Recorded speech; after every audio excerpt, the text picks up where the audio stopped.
10 محرم الحرام 61 ہجری سورج آہستہ آہستہ کربلا کے تپتے ہوئے ریگزار کے پیچھے ڈوب رہا تھا۔ آسمان سرخ ہو چکا تھا، جیسے فضا خود اس عظیم سانحے پر اشک بہا رہی ہو۔ چند گھنٹے پہلے ہی میدان تلواروں کی جھنکار، گھوڑوں کی ٹاپوں اور اللہ اکبر کی صداؤں سے گونج رہا تھا، مگر اب ہر طرف ایسی خاموشی تھی جسے لفظوں میں بیان کرنا آسان نہیں۔ ریت پر بکھرے ہوئے نیزے، ٹوٹی ہوئی ڈالیں، گرے ہوئے علم اور شہداء کے بے جان جسم اس بات کی گواہی دے رہے تھے کہ یہاں حق کے لیے ایک ایسی قربانی دی گئی ہے جس کی مثال تاریخ میں کم ہی ملتی ہے۔ امام حسین رضی اللہ عنہ اور ان کے وفادار ساتھی اللہ کی راہ میں اپنی جانیں قربان کر چکے تھے، مگر کربلا کی داستان ابھی ختم نہیں ہوئی تھی۔ حقیقت میں ایک اور کڑا امتحان اب شروع ہونے والا تھا۔ جنگ ختم ہوتے ہی لشکر نے ان خیموں کا رخ کیا جہاں اب کوئی سپاہی باقی نہیں تھا۔ وہاں صرف رسول اللہ صلی اللہ علیہ وسلم کے گھرانے کی خواتین، معصوم بچے اور شدید علیل امام زین العابدین موجود تھے۔ اچانک خیموں کے باہر شور بلند ہوا۔ خوف زدہ بچے ادھر ادھر بھاگنے لگے۔ کوئی اپنی ماں کو پکار رہا تھا، کوئی اپنے والد کو، کوئی چچا عباس کو یاد کر رہا تھا، مگر ہر آواز صحرا کی خاموشی میں گم ہو رہی تھی۔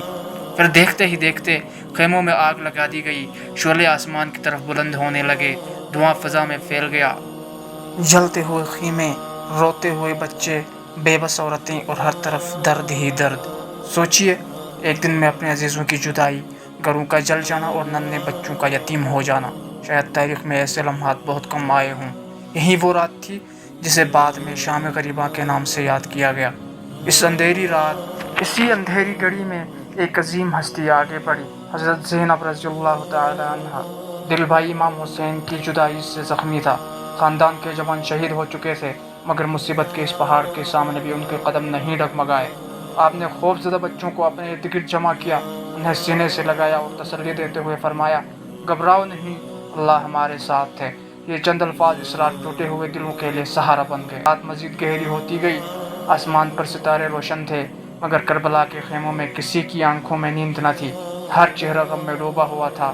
کبھی کسی بچے کی سسکی سنائی دیتی، کبھی کسی ماں کی دبی ہوئی آہ اور کبھی صحرا کی خاموش ہوا۔ امام زین العابدین بیماری کی شدت کے باوجود صبر کے ساتھ اللہ کو یاد کر رہے تھے، جبکہ حضرت زینب ایک طرف ان کی تیمارداری کر رہی تھی اور دوسری طرف یتیم بچوں کو سنبھال رہی تھی۔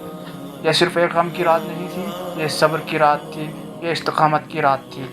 یہ اس پیغام کی ابتدا تھی جو رہتی دنیا تک انسانوں کو یہ سکھاتا رہے گا کہ ظلم وقتی طور پر غالب آ سکتا ہے، مگر حق کی آواز کو ہمیشہ کے لیے خاموش نہیں کر سکتا۔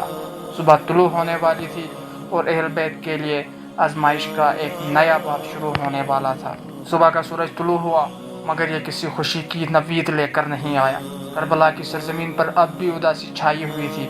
ریت پر شہادتوں کی نشانیاں باقی تھیں اور فضا میں ایک عجیب سی خاموشی تھی، جیسے صحرا خود گزشتہ دن کے المناک واقعات کا گواہ ہو۔ اسی صبح اہل بیت کے لیے ایک نئے امتحان کا آغاز ہوا۔ وہ خاندان جس کا تعلق رسول اللہ صلی اللہ علیہ وسلم سے تھا، جسے امت عزت و احترام کی نگاہ سے دیکھتی تھی، اب قیدیوں کی صورت میں سفر پر روانہ کیا جا رہا تھا۔ معصوم بچے، غم سے نڈال خواتین اور شدید علیل امام زین العابدین۔ ہر چہرے پر تھکن تھی، ہر آنکھ میں آنسو تھے، ہر دل میں اپنے بچھڑنے والوں کی یاد۔ چھوٹے بچے بار بار ایک ہی سوال پوچھتے، ہمارے بابا کہاں ہیں؟ ہمارے بابا کہاں ہیں؟ چچا عباس کب آئیں گے؟ بھائی علی اکبر واپس کیوں نہیں آ رہے؟ یہ ایسے سوال تھے جن کا جواب کسی کے پاس نہیں تھا۔ حضرت زینب ہر لمحے بچے کو اپنے سینے سے لگاتی، اس کے سر پر ہاتھ پھیرتی اور صبر کی تلقین کرتی۔ خود ان کا دل غم سے ٹوٹ چکا تھا، مگر انہوں نے اپنے دکھ کو دوسروں کے حوصلے کی راہ میں کبھی رکاوٹ نہیں بننے دیا۔ پھر قافلہ کربلا سے روانہ ہوا۔ روانگی سے پہلے اہل بیت نے ایک آخری بار اس میدان کی طرف نگاہ اٹھائی، وہی کربلا جہاں امام حسین نے حق اور انصاف کے لیے اپنی جان قربان کی، جہاں حضرت عباس، حضرت علی اکبر، حضرت قاسم اور دیگر وفادار ساتھی شہادت کے عظیم مرتبے پر فائز ہوئے۔ قافلہ آگے بڑھ گیا، مگر کربلا کی یاد کسی کے دل سے جدا نہ ہو سکی۔ ریگستان کا سفر آسان نہ تھا، تپتی ہوئی دھوپ، گرم ریت اور طویل راستہ۔ معصوم بچے کمزوری سے لڑ کھڑا جاتے، کوئی پانی مانگتا، کوئی تھکن سے رک جاتا اور کوئی خاموشی سے اپنے آنسو پونچھ لیتا۔ دوسری طرف امام زین العابدین شدید بیماری کے باوجود ہر آزمائش کو صبر اور اللہ پر کامل بھروسے کے ساتھ برداشت کر رہے تھے۔ یہ سفر جسمانی تکلیف کا نہیں تھا، یہ ایمان، صبر اور استقامت کا سفر تھا۔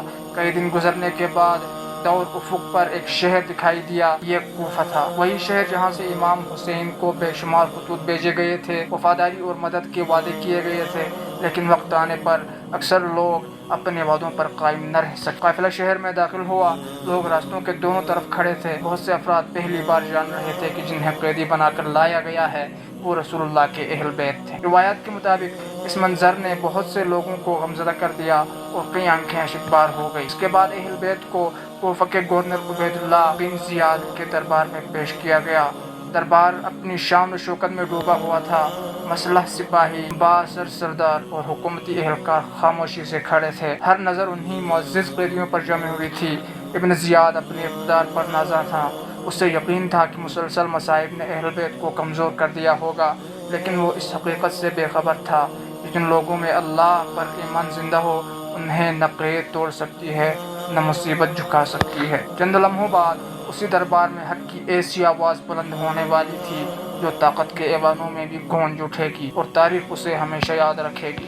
کوفہ کا شاہی دربار لوگوں سے بھرا ہوا تھا، ہر طرف مسلح سپاہی کھڑے تھے، بڑے بڑے سردار، درباری اور حکومتی اہلکار خاموشی سے اس منظر کو دیکھ رہے تھے۔